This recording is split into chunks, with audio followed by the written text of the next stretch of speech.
So are you saying LeBron is better than Michael Jordan? I would pick LeBron James. For years, the silence surrounding Michael Jordan has been almost as powerful as his voice once was.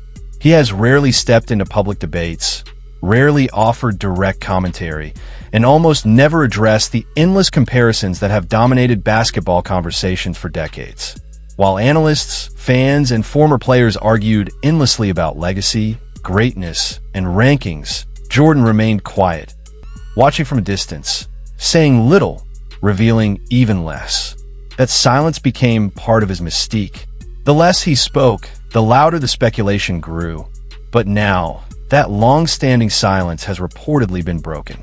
And what's being said isn't just another casual remark or passing opinion. It's something far more significant. The kind of statement that could send shockwaves through the basketball world, the kind that forces people to pause, rethink, and question everything they believe they knew.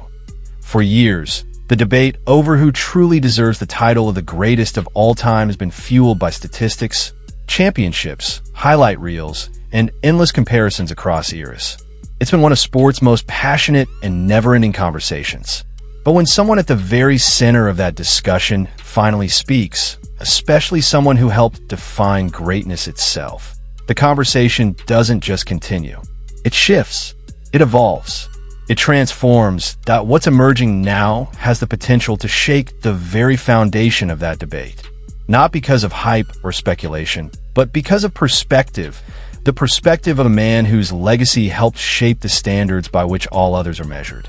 When a figure of that magnitude steps forward after years of restraint, every word carries weight, every statement carries consequence, and every reaction ripples across the entire sports world. This isn't just another chapter in a long-running argument. It may be the moment that reframes the conversation entirely. The moment when silence gives way to revelation, and when one voice has the power to redefine how history itself is remembered. Is considered to be the golden era. This is what I don't understand about your era, right? You guys are playing with arguably the greatest player to ever play. And excuse me when I say this, but y'all treat him like he ain't nothing. It all began on January 8th, 2026, a day that initially seemed like just another routine discussion in a television studio. But what unfolded inside the broadcast space of FanDuel TV quickly turned into something far more significant than anyone expected. That day, Isiah Thomas appeared alongside sports broadcaster Michelle Beadle and former NBA players DeMarcus Cousins and Chandler Parsons. What started as a relaxed, conversational segment, the kind viewers see every day, seemed harmless at first. The panel settled into a familiar rhythm, discussing basketball era's generational talent and how the level of competition has changed over time. But then, the tone shifted.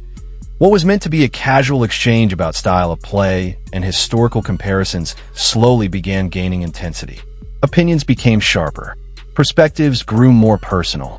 The discussion drifted away from general analysis and moved towards something deeper, something that touched legacy, dominance, and how greatness is truly measured across generations. You could feel the atmosphere change. The conversation stopped being theoretical and started becoming personal, almost confrontational in its implications. Each viewpoint carried more weight than expected. Each comparison seemed to hint at something bigger, something that extended far beyond statistics or highlight reels. The studio no longer felt like a place for routine commentary. It felt like the stage for a moment that might reshape how fans understand basketball history. And before anyone fully realized what was happening, a simple debate about eras had escalated into a discussion with real consequences. One that would soon ripple far beyond the studio walls and into the center of the sport's most passionate and long-standing argument. What began as talk was quickly becoming a statement. Era was the greatest. Michael Jordan was the greatest. Nobody could ever be greater than Michael Jordan, right? Okay, and then you turn around, but in your era, LeBron James sitting there, he holding every single basketball record. I mean, every single one of them.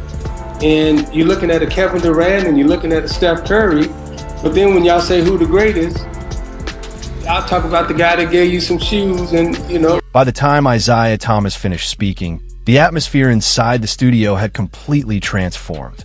What started as a relaxed exchange about basketball eras and styles of play had slowly built into something heavier, something charged with tension, implication, and meaning.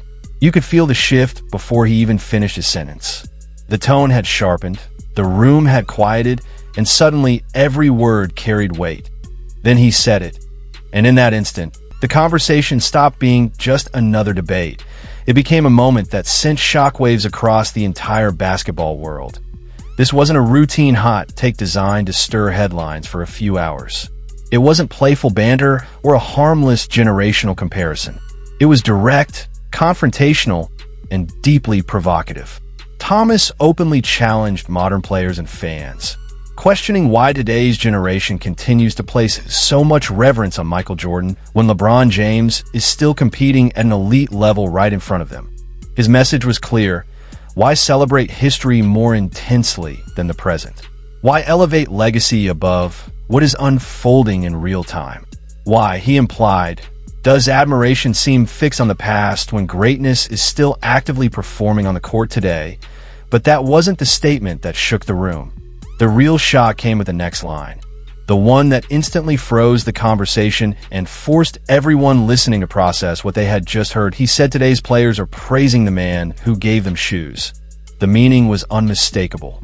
The comment was widely understood as a direct reference to Jordan's global business dominance, particularly his powerful relationship with Nike, the company that helped transform signature sneakers into cultural symbols and built one of the most influential athlete brands in history. In one sentence, Thomas shifted the entire debate. The discussion was no longer just about championships, scoring titles, or iconic performances.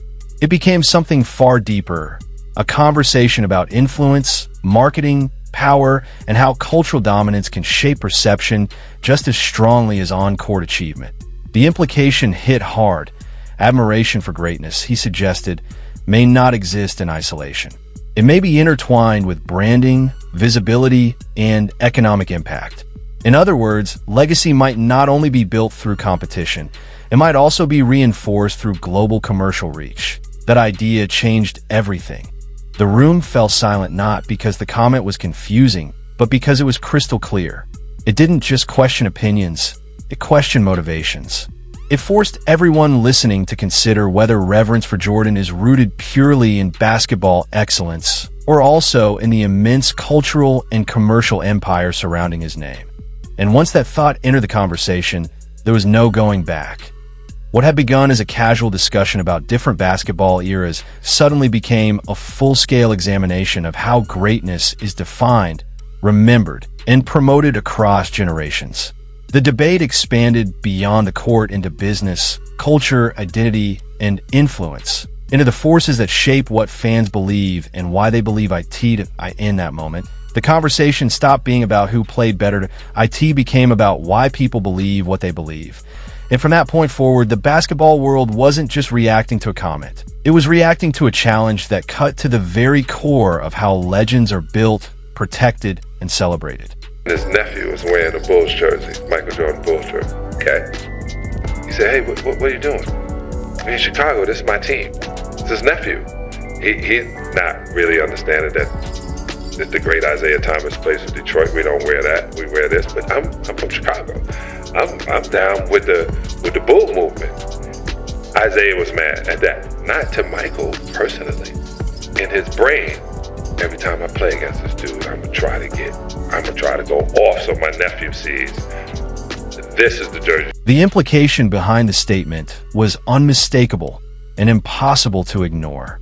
From Isiah Thomas's perspective, Michael Jordan's legacy is not built solely on championships, dominance, or unforgettable performances. Instead, he suggested that something far more powerful has shaped how the world views Jordan's greatness. Branding. Not just success on the court, but influence beyond it. Thomas pointed toward the global reach of the Jumpman symbol, the cultural force of the sneaker industry, and the massive commercial machine built around Jordan's name. The argument wasn't that Jordan's achievements were insignificant. Far from it. The suggestion was that his commercial dominance, fueled by his partnership with Nike, helped define what greatness looks like in the modern era.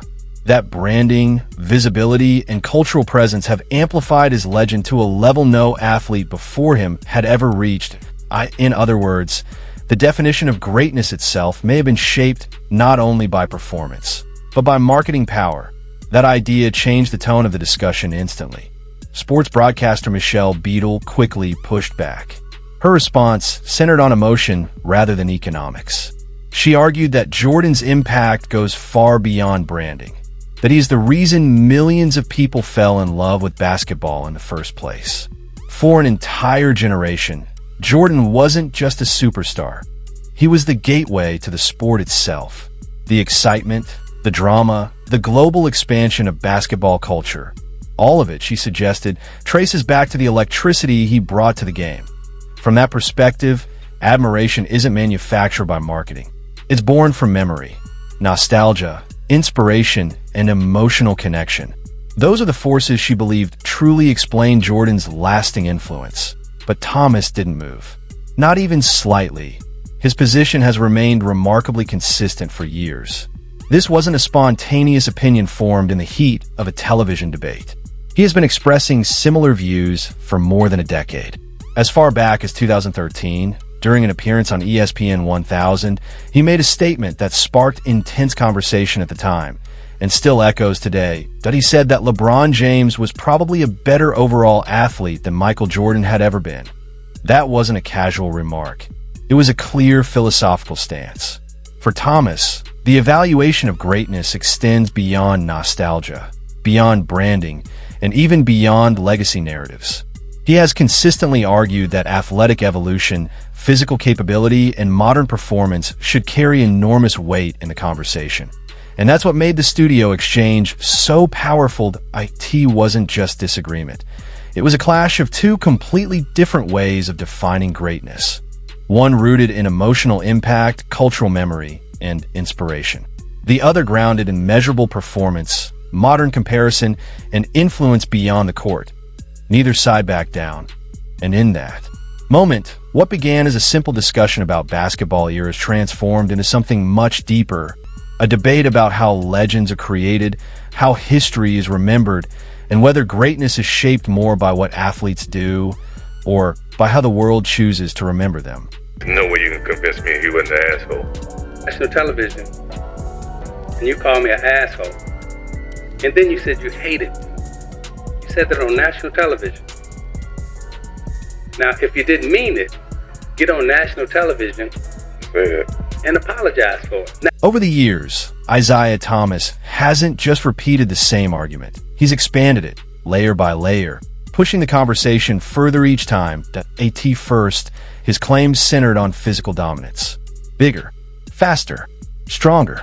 He argued that modern athletes, especially LeBron James, represent a level of physical evolution that previous generations simply didn't reach. For Thomas, athletic progression isn't theoretical. It's visible, measurable, and undeniable. But he didn't stop there. By 2018, during an appearance on Get Up, he took his stance even further. No hesitation, no soft language. He stated directly that LeBron James is a better overall basketball player than Michael Jordan. That statement alone stirred debate across the sports world. But what makes Thomas's perspective especially powerful is how it kept evolving. First, it was athletic superiority. Then it became about longevity, LeBron's ability to perform at an elite level across an unprecedented span of years. Next came versatility, the capacity to dominate multiple positions, roles, and styles of play.